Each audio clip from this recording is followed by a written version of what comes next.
me through, your life and when you cross paths with drugs.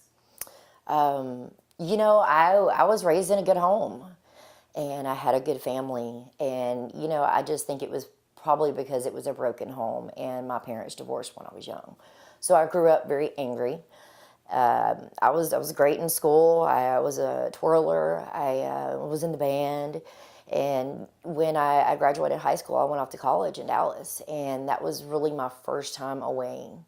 And it was a whole new world for me. And, after a year of being there, I started experimenting with all kinds of things.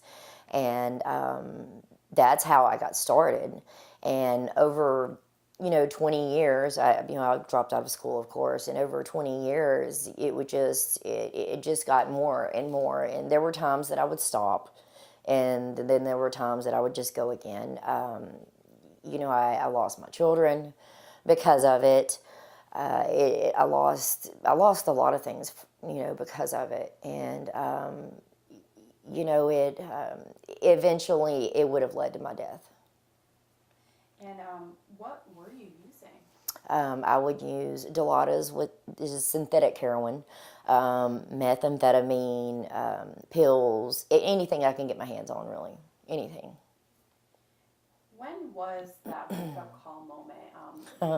Many people call it rock bottom. Yeah, well, my sister, she's 13 years older than me, she and I hadn't spoke to each other in 4 years, and we used to be very close, and I was pretty much ostracized from my family.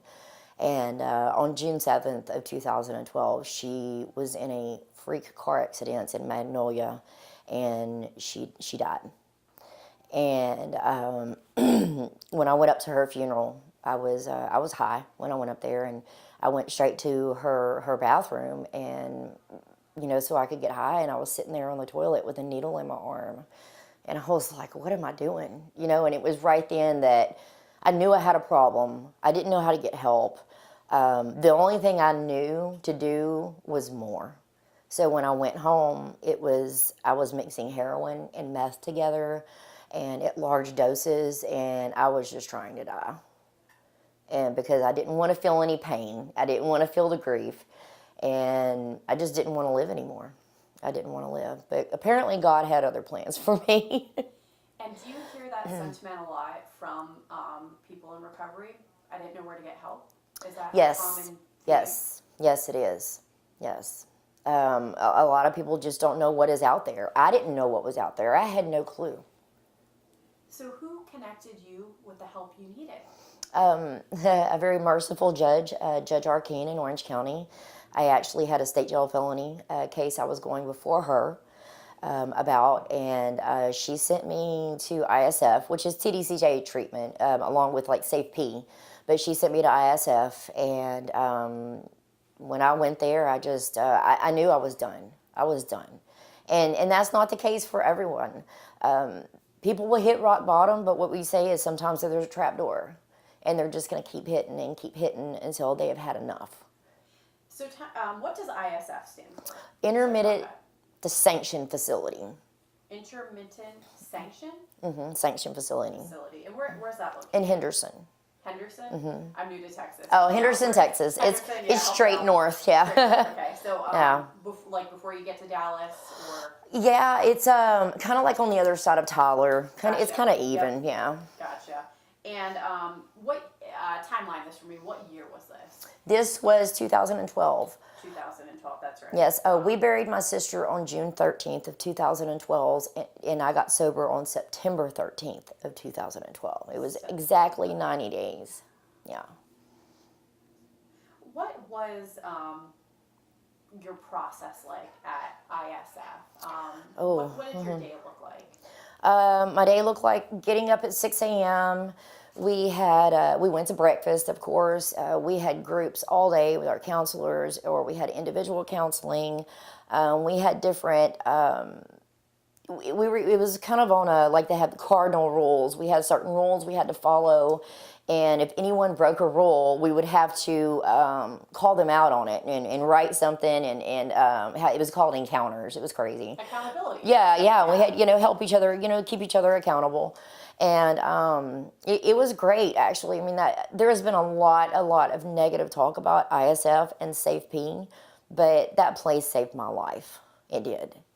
And, that's a lot of things. People believe what they hear from other people who have been to jail or other people who have been to the same facility. They weren't ready. They were not ready to quit. And so they went in there and just did what they were told to do and skated by. But that place saved my life. And I know there's other people, I'm sure, that it saved their life too. And that's the truth of it. It's not a bad place if you really go in there and you're done. The person has to be ready. Yeah, you have to be ready to stop. And just to rewind a little bit, you were in federal prison. Mm-hmm. Can you timeline that for me? I was in federal prison. It was, I had my youngest daughter March 27th of 2007, and I had to self-surrender to federal prison on May 1st of 2007 when she was a month old. And I was there for 9.5 months and then got released on supervised release. For 2 years, I failed a lot of drug tests. Actually, my federal supervisor and the federal probation officer, they're very good friends of mine now. And, we talk a lot. And I was there, and then 2 years after that, I had my supervision revoked, and I went back for 5 months. So that was 2007, 8, 9, 10. Yes. And what was that original, crime for? Well, it was a white-collar crime. I stole a lot of money from a lot of people using a computer, and it involved U.S. Postal Inspector, the Secret Service, a lot of letter agencies. And was it to get? Yes, it was straight for meth. It was all for meth. Mm-hmm. So, you're in, the ISF, right? Mm-hmm. 90 days, you get sober, right? Yes. What happens from there? Well, you're on probation after that, probably 5 years probation. When you leave there, they go drop you off at the probation office, and that starts everything. And you meet with your probation officer, and you're on an intensive, shop probation, where you have to go every 2 weeks. And actually, Jamie Culbertson was my probation officer at the time. And, now she's the director. And so I had her for a while. And, and I had a few other ones. And I had one, Mr. Barron, for a really long time. But, one thing that I found, and I've heard people say negative things about probation, saying they're out to get you, and no, they're not. You go to work, you pay your fines, you go to your meetings, you show up for your probation appointments, and you don't use drugs, and you don't drink alcohol, and you're home by 10.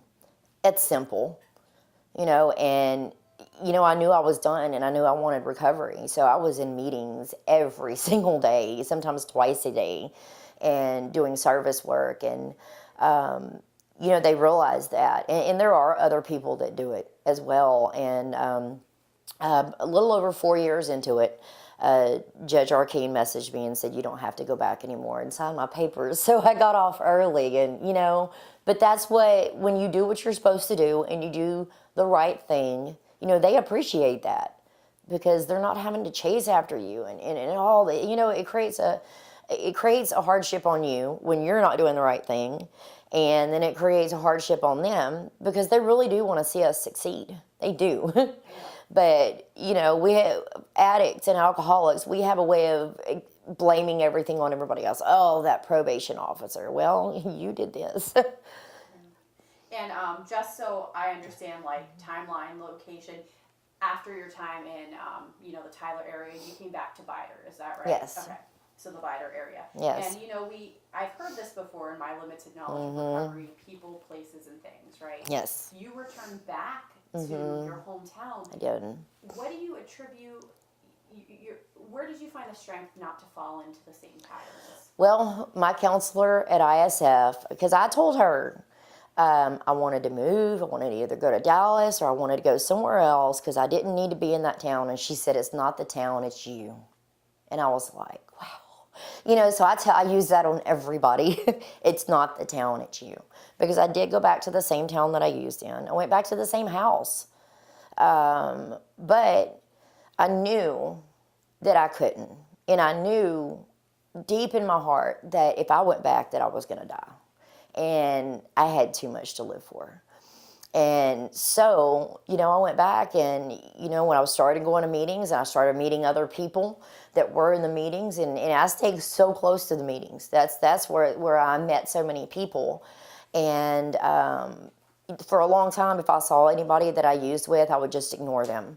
Now I am more comfortable because, they know what's going on with me. They've seen that. And, every once in a while, they're like, hey, do you know where I can get some help? Yeah, I do. And they've even called up to the police department, And so that's where I was meant to be. I know that's where I was meant to be. That's where God put me. That's where he needs me. For some people, and there are a lot of people that I used to use with that have moved off, and they're doing great because they moved off. And sometimes people do need a geographical change, and I do agree with that. But, people do have to realize that it's not the town, it's you too. So I had to change. So any relapses Nope. since that date? Nope. And what was it, 2012? September 13th of 2012. It was a Friday the 13th. How do you remember this? It's part of my sobriety. I remember everything that happened the night before. That night before, I hit my knees and I said, God, I'm tired. And every time I would do that, I would go to jail the next day. And I knew I was going to court the next day, and I knew I was going to jail. I was like, I'm tired, and I just need you to do something with me because I can't live like this anymore. And sure enough, there I went. And, he's looked after me ever since. And he was looking after me even when I was using, and this is God's story. This has nothing to do with me.